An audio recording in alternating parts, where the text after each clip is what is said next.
Everyone, तो आज हमें पढ़ना है पास्ट परफेक्ट टेंस के ऐसे सेंटेंसेस को जब एक निश्चित समय पर दूसरा कार्य शुरू होने से पहले एक काम समाप्त होता है। जब एक निश्चित समय पर मतलब एक ही समय पर एक काम समाप्त हो रहा है और उसी समय जस्ट दूसरा काम शुरू हो जा रहा है। जैसे देखिए यहाँ पर एग्जाम्पल है, उसके आने से पहले मैं कार्य समाप्त कर लिया था। जैसे ही वह आने ही वाला था, मतलब कि आने से पहले ही जैसे वो पहुंचा होगा वैसे ही काम समाप्त कर लिया था।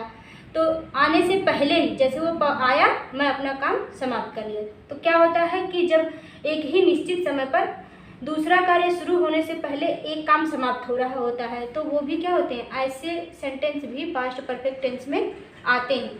एक काम खत्म होता है और जस्ट उसी समय दूसरा काम स्टार्ट हो जाता है। तो इस तरह से जब सेंटेंस आते हैं तब हम उसको कैसे बनाते हैं, तो इसमें हमें क्या करना होता है, पहले जो काम पहले समाप्त होगा मतलब कि जो पहले काम किया जाएगा उसको हम पास्ट परफेक्ट टेंस में बनाएंगे। जो पहले होने वाला काम होगा, जो पहले समाप्त होगा होने वाला कार्य किसमें हम बनाएंगे, पास्ट परफेक्ट टेंस में। पास्ट परफेक्ट टेंस में बनाएंगे और पास्ट परफेक्ट टेंस में इसको बनाते हैं। और जब जो पहले शुरू हो जाएगा, जो पहले शुरू हुआ होगा मतलब कि जो पहले होने वाला काम होगा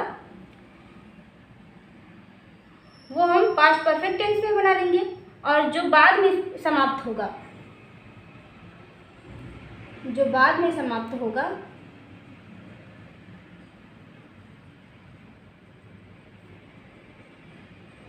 उसको हम पास्ट इंडेफिनिट में बनाएंगे।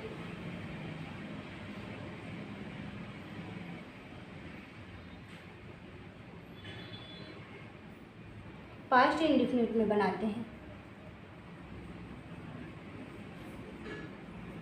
क्या करते हैं, उसको पास्ट इंडेफिनिट में बनाते हैं। जैसे देखिए हम लोग सेंटेंस लेते हैं और बनाकर सीखते हैं किस तरह से बनाया जाएगा पास्ट इंडेफिनिट में और पास्ट परफेक्ट में। तो हम कोई भी सेंटेंस लेते हैं, जैसे हम ले लेते हैं, उसके आने से पूर्व मैं अपना कार्य समाप्त कर लिया था, यही वाला सेंटेंस हम पहले बनाते हैं। तो यहाँ पर देखिए उसके आने से पूर्व मैं अपना काम समाप्त कर लिया था। तो अपना काम समाप्त कर लिया था मतलब काम जो होता है, जो हुआ था वो पहले समाप्त हो चुका था और बाद में वो आया होगा। तो हम सबसे पहले जो काम समाप्त हुआ था उसको हम कैसे बनाएंगे, पास्ट परफेक्ट टेंस में। तो हम लिखेंगे आई हैड। अब यहाँ पर आपको ये चीज़ नहीं बताना पड़ेगा कि पास्ट परफेक्ट टेंस कैसे बनाया जाता है। पास्ट परफेक्ट टेंस इसके पहले हम पढ़ा चुके हैं। उसमें क्या होता है, हैड हेल्पिंग वर्ब होती है और वर्ब की थर्ड फॉर्म होती है। हैड जो होता है प्रत्येककर्ता के साथ लगता है। तो ये चीज़ें आप पढ़ चुके हैं पहले। तो यहाँ पर हो जाएगा आई हैड, समाप्त कर लिया था तो फिनिश्ड हो जाएगा। I had finished my work. ये हो गया पास्ट परफेक्ट टेंस। अब उसके बाद क्या हो रहा है, उसके आने से पहले। तो जब पहले शब्द होता है तो इसके लिए जुड़ता है बिफोर। बिफोर मतलब होता है पहले, बिफोर उसके आने से। तो अब उसका वो आ रहा है मतलब कि उसके आने से पहले जब वो आया। तो पास्ट इंडेफिनिट टेंस में क्या होता है, क्रिया की सेकेंड फॉर्म सिर्फ लगती है, इसमें कोई हेल्पिंग वर्ब नहीं होता है। तो हो जाएगा बिफोर ही केम, कम का सेकेंड फॉर्म हो जाएगा बिफोर ही केम। तो हो जाएगा I had finished my work, मैंने अपना काम समाप्त कर लिया, बिफोर ही केम उसके आने से पहले। तो इसको हम लोगों ने पास्ट परफेक्ट टेंस में बनाया और इसको हमने बनाया पास्ट इंडेफिनिट टेंस में। तो जब लंबे सेंटेंस आते हैं, पास्ट परफेक्ट टेंस के दो सेंटेंस एक ही में छिपे रहते हैं, तो उसको हम इस तरह से बनाते हैं। और भी सेंटेंस हम लेते हैं जिससे अच्छी तरह से समझ में आ जाएगा।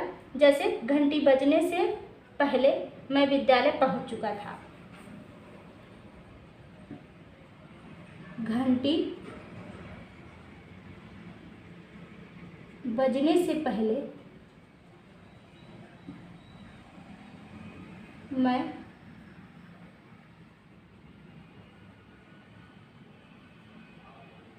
विद्यालय पहुंच चुका था। इस तरह से सेंटेंस आया। तो क्या हुआ था, घंटी बजने से पहले मैं विद्यालय पहुंच चुका था। तो घंटी क्या हुई थी, बाद में बजी थी और मैं विद्यालय पहले पहुंच चुका था। तो घंटी जब बाद में बजी थी तो उसको हम बाद में बनाएंगे, मतलब कि बाद में बनाएंगे इंडेफिनिट टेंस में, और घंटी पहले बजी थी तो सबसे पहले उसको हम पास्ट परफेक्ट में बनाएंगे। तो हम लिखेंगे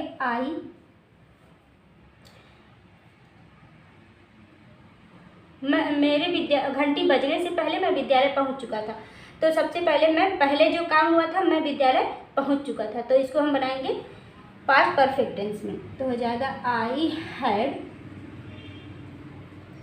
रीच्ड, मैं पहुंच चुका था the school. I had reached the school, मैं विद्यालय पहुंच चुका था। उसके बाद क्या हुई थी, घंटी बजी थी। तो हो जाएगा before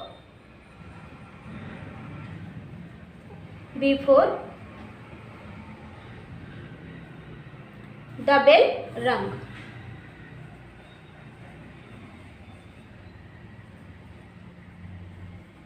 the bell rang, before the bell rang. I had reach the school before the bell rang, मैं घंटी बजने से पहले मैं विद्यालय पहुंच चुका था। उसके बाद है ट्रेन के जाने के बाद मैं स्टेशन पहुंचा। ट्रेन के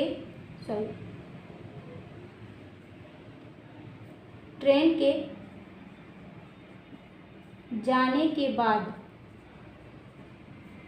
मैं स्टेशन पहुंचा। तो पहले क्या हुआ था, ट्रेन चली गई थी, बाद में मैं स्टेशन पहुंचा था। तो जो काम बाद में हुआ था उसको हम पहले लिखेंगे। तो हो जाएगा I reach the station. I reached the station, मैं बाद में स्टेशन पहुंचा था, इसीलिए इसको हम क्या कर रहे हैं, पास्ट इंडेफिनिट में बना रहे हैं। जो काम बाद में होता है उसको हम पास्ट इंडेफिनिट में बनाते हैं। अब क्या हुआ था, ट्रेन के जाने के बाद, ट्रेन कब गई थी, बाद में, मैं स्टेशन बाद में पहुंचा था, ट्रेन उसके बाद गई थी। ट्रेन के जाने के बाद, तो मैं स्टेशन पहुंचा बाद में। तो हो जाएगा, यहाँ पर बाद है तो बाद के लिए हम लिखेंगे आफ्टर। आफ्टर क्या हुआ था, उसके बाद ट्रेन, उसके बाद क्या हुआ था, ट्रेन चली गई थी। तो हो जाएगा the train had left.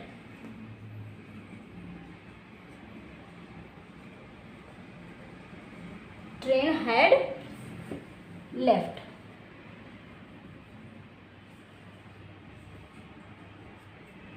The train had left. I reach the station after the train had left. तो इस तरह से हम बनाएंगे। और हम एक और सेंटेंस लेते हैं। पुलिस के आने से पहले लुटेरे भाग चुके थे। क्या हुआ,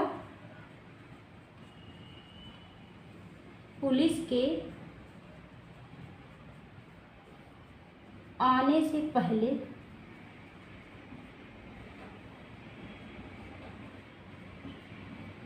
लुटेरे भाग चुके थे। पुलिस बाद में आई थी, लुटेरे पहले ही भाग चुके थे। तो हो जाएगा द रॉबर्स। रॉबर्स मतलब होता है लुटेरे। The robbers had run away. The robbers had run away before the police came. Before the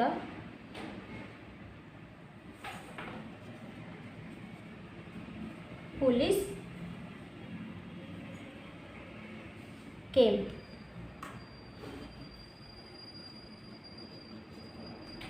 तो इस तरह से हो जाएगा the robbers had run away before the police came.